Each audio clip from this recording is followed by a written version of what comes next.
High queen, তুমি ক্যান্সারর মহামাছ আর কেরাল্লা দি টিকা বানাইছো।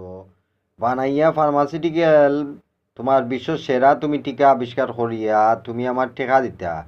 তুমি আমার টেকা দিতা দেন আমার ক্যান্সারর পয়সাগুলা পরিশোধ করতা। আমি সাইন্টিস্ট হইছি, হওয়ার পরে আমার টেকাগুলা দিতা না তুমি। একটা টেকা আমি পাইছি না, 70 উপরে তো খালি বারবার কইয়া যাইরাম কোনো প্রবলেমর টেকা যে দিতা সলভ করি তাও তো না। আমি ক্যান্সার উদ্বৃত্ত করছি বাংলা রাষ্ট্রটা কি, এখন বাংলাদেশের মানুষে যদি আমার টেকা না দেয় খালি ফেস করে, সেইটা তো তোমার দেখার বিষয় না। তুমি আমার টেকা দিতা ক্যান্সারর কথা বুঝছো না queen? You understand to me? তুমি আমার ক্যান্সারর পয়সাটা দিতা, দেন করোনার পয়সাগুলা দিতা। আমি পয়সা না পাওয়া পর্যন্ত তো আমি পয়সা খুঁজমু, কারণ আমার 20 লক্ষ হাজার কোটি টাকা বিলিয়ন টাকা, এগুলো আমি মিলিয়ন টাকা, আমার বিলিয়ন মিলিয়ন টাকাগুলা তুমি কিতা করছো? তুমি আমার টাকাগুলা দো, আমি চলতাম হইব। বুঝছো নি কুইন?